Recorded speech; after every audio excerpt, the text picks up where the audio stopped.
ivyo bintu ni bihimbano olegue nta myaka baramucira cyangwa nta n'umunsi umwe baramucira ni na mpamvu tukifise icizere yuko umwanya n'umwanya ushobora kumurekura gataha nibaze yuko leta ni leta mvyeyi hajya baracabiraba kuko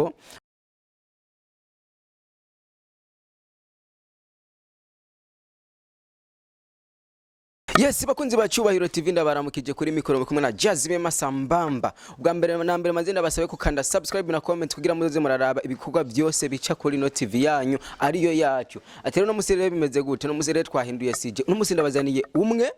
mu bantu bambere mu gihugu cy'u Burundi bajya icapati nyinshi. Ikintu cyatumye nza kumuronda si icapati gusa ahubwo ni ibintu nace sanga biteye ubwoba ajya inkoko 32. Uwo nawe ninde mubandanye mudukurikirana mukanda subscribe na comment nibaze yuko ibintu biguma bigenda neza cyane. Nje kumuraba ndamwegere cyenda muhamagarire ngaha. Oya reka ndamuhamagarire ngaha. Bunduki ngo ngaha bakurabe mani rega waranditse amateka ibintu byose usanga fresh ndo yusasa Bunduki nibazi ko unyamisi yose mbaye hajya witwa wari venera wari ziranotse wari ziranotse ngo uziranotse rero ziranotse w'inguvu ni ziranotse w'inguvu cyangwa amahera wa vyose manzo uramutse abakunzi ba Cyubahiro TV kwanze nibaze ko igya mbere ubuje ngo abakunzi ba Cyubahiro TV ndabaramukije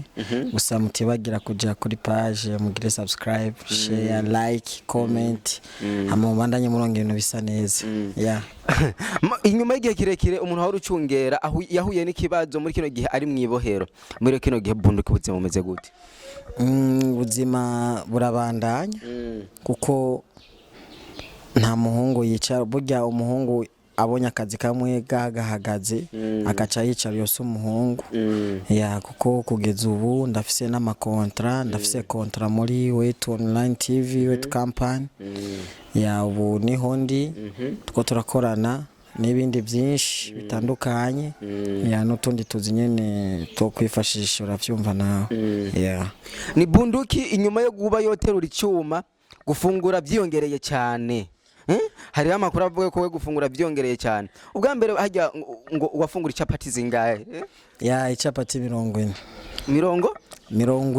icapati 40 mama yangu we ubu nango winjiye no muri restaurant abantu baragira ubwo bakakubwira ati injya ntazihari kandi zihari ku buryo bavuga ati unya injya dufise ntizava zimukwira je no muri restaurant singenda kuko ndabumvira ikigongwe abandi ndabumvira ikigongwe kumvo zuko Nhava sanga mfunge byinshi hari abandi benshi bari bakeneye nkabasanga mfunge nk'ivy'abantu 10 bajya 10 bakiriga ubusa ruva ndisomira nyuma bakategura umukozi ama afungura fresh inkoko zingahe umuntu yoguga afungura kavuga ati inyani fresh inkoko naragerageje gufungura kwanze inkoko zitandatu narazihejeje gusa ndacapima yuko nojya zindi mugandizira yuko nozijya mugabo hari umuntu yambwiye yuko icapati ngo 32 inkoko 32 ushobora kuzifungura zose ukazimara nivyo canke sivyo inkoko 32 nivyo ndashobora kuzigerageza kandi nozifungura nkazeza kuko inkoko bogi inkoko nta kintu kirimwo bro nabari hose huzuye inkoko imbata ndako bakunzi ba Cyubahiro TV nibaza umviriza manzo cameraman rabazi ya nkoko ziga inkoko yitungiye azarifungurira n'imbata zose zirimo bakunzi ba Cyubahiro TV izinya none kumenga ni ibi byose ni ibi byose ahanazanye ndafungura fresh kuko je fungura neza wabonye ko ndazihamaga zikaca ziza ni kuvuga we nta kindi kintu ufungura turetse inkoko gusa inka nayo wogira uruhande rwayo cyangwe byogenda gute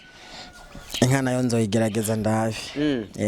mugabo muri kino gihe utunze inkoko nizo wifungura nta kindi kintu urazibona ko nazo zitagase ndazijya zinatagase hari igihe uvuga ati no musi nkeneye kugiza zitatu cyangwa nuko mujeza nazimaze mugabo vuba company gira inyongereza izindi. Bunduki hariho amakuru je ngirenda kubaze ndetse umuntu wari wese yoba yifuza kuyabaza akayabaza umuntu ari hagufi na Olegue. Uri umwe wahoze umucungera ndetse muri kino gihe ndazi ko umuntu avugana tubananye tunamuhoze. Hari amakuru numva yuko Olegue baba baramuciriye imisi azomara hariya anya mu Bugesera. Ivyo bintu bavuga nivyo namba ari byo utanga umuco ategwa birahari cyangwa sivyo? Oya ivyo bintu ni bihimbano. Olegue nta myaka baramucira cyangwa nta n'umunsi umwe baramucira. Ni na mpamvu tukifise ikizere yuko umwanya n'umwanya ushobora kumurekura gataha. Nibaze yuko leta mvyeyi hajya baracabiraba kuko bazomugirira ikigongwe n'umwana akiri muto imyaka ndazi ko atarenze imyaka 21 cyangwa 23 sivyo none cyari muto yifuza gukorera igihugu no kubona ivyo biteye imbere ndetse agazamura n'abandi bantu. Bunduki umaze kwitwa ziranotse w'inguvu ziranotse w'inguvu kubera ko abantu nta gihe muravuga ati mu Burundi aba bodyguard uravyumva abantu baterura ivyuma nibo ba bodyguard mwene mukora ishira hamwe. Reka ndagutandukanye ari abantu batazi bodyguard na security. Bodyguard ni imana bro none urashobora kurinda ubuzima bw'umuntu. Mugabo mwebwe turabikoze turabona nkajya anyasharitse twe turi security umva security umva ni ndakurinda bijya mbona biri hafi bikubabaza cyangwa mbona ikije ningoga kije kukwica nico kintu ndakurinda kurumva mugabo kuvuga ngo bodyguard turashobora kuva ahantu nagucunze twashikanga ukinjira ndani ukumva ngo rikiziga ku gitanda ari umuririmbye yabaye ikiziga. Oya nawe bo mu boss uko nacungeye kurumva mbojere sindi bodyguard ndi security.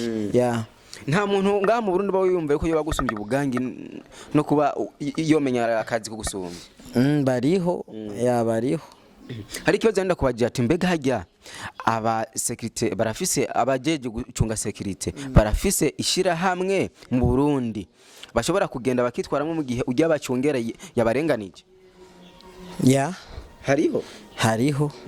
yego hariho hitwa gute ntuhabwe mbeshye kubaza iki hariho urumva turashobora kuba turi abasekirite benshi tukaba twigabaguye imigwi na nka association umva turi mu mashira hamwe kurumva company irashobora kuza ikavuga ati no musi ndabatoye mwebwe ndabatwaye mu ngere security cyangwa brarudi cyangwa ndi hama bakaduha amahera inusu hagasigara inusu akavuga ati nzoyibaha abasekirite baje bazoza bayizanye mu gihe rero dojeje akazi tugashika ntibayaduhe urumva tuca twikora kuri bajya abashefu nabo barafisa aho baca bakora hama umuzigo kariho yego kontra muri wetu company wavuze ko uheruka gusinya kontra muri wetu company mbega wewe bagushimiye iki uzozura cungera bajya ba wetu ujeje iki ku bantu batazi cujejwe muri wetu company? Ni security ya wetu company yose nene ubona yuko bakurenganije urabona hajya ba pipiro ba potesho bose umwe agiye hari yabivanye no kungena abantu bariko barashengera mu barabara uzo uronka umwanya wo kubacunga bose kugira umutekano wabo ugume meze neza. Oya n'aba security barafise amategeko yabo ntushobora kuma kazi ngo nuko muri babiri uyu ndagukeneye ngende ino naje ngo sangapo cyuza tugende oya turumvikana umwanya bugati aba boss baragiye tukagenda tujana. Jewe nshatse gusungira ku giteramo bo bateguye canke batumiwe bagiye bose bakaja mu barabara wewe uzoshobora kubacungera bose? Mbo ndafisa yandi maso ya pembeni ndafisa yandi maso n'ibyo shuzana ndafisa yandi maso ndavuga ati erega twebwe twaramaze kuba dufise abandi dukorana kandi benshi ndashobora kumwikora kate no musifise ubuzi bubiri ingugende ahanaka ni wataha ndaguha na utahani rasiyo ko bimeze iyo ukundanye n'umukobwa nuwahe mukobwa ubona umenga ntimwakundana nawe ubona ati hamwe ko kora umugambi nava mu umenga namuvunira ubuzima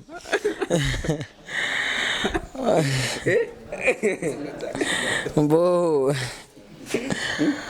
umukobwa nto kwemera cyambere na mbere umukobwa atiyumvira umukobwa atiyumvira akazoza umukobwa atazi guhanura utugiye kumbaga naho imbaga z'umuntu oya je uwimana wose mpaye ndashima sindabuvyibushe sindabuwonze sindaba mugufi sindaba muremure burya bro ikimani kwandikiye nicyo tora Nene ubona wo kwisonga kubera ndazi yuko umuntu hari umuntu ashaka kubona mwibarabara agatinya cyamujya no mwegera ati je no gira kibazo ya barahari kandi benshi bariho kandi benshi ni nkuko naje ntavyitaho cyane ibintu by'abakobwa cyane ya hari abantu bigeze kuvuga yuko imitsi usanzwe ukoresha kugira ube nka wewe ngo bakubujije abakobwa oya none sifise dukunda none ofisi dukundana kandi ngaho usanga aba diaspora amaze kuza ari benshi ziranotsi w'inguvu niwe nshaka bro je ntaba diaspora mfise gusa abakunda ibikorwa byanje mugabo ntaba diaspora mfise nuwahe muntu wifuza kuzovuga ati jereka nzomurinde ahantu azobagiye kukubera ugenda mukona mbona umenga twojana kandi ukatahurana ngaha mu Burundi duhereye kubaririmbye cyangwa umuntu wari wese yo kwikora ko ariko azwi bro je singa yakazi je nzocunga ujya muntu wese amaye amahera je kuko nshaka amahera ushaka ubururuhinja unkeneye ndagenda kugucunga kuko nshaka amahera je ni nkuko mvuga ati nawe wonsadura ngaha ukabikamo amabombe nkashikana ahantu gusa ntamerere nabi uma mahera bro ndi tayari uransatura nkagumubira ati satura mugabo naje ndabe uko naje nobaho na family kabaho ya kuko twese ngaha twirukira cash okay Dogomari na Olegue nabahe bantu bama baguhemba amafaranga menshi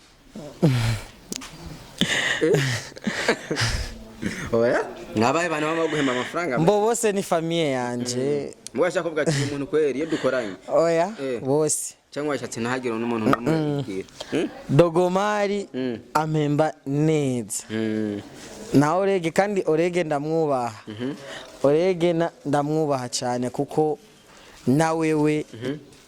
kumva ntiwari kumenya ataba Olegue ya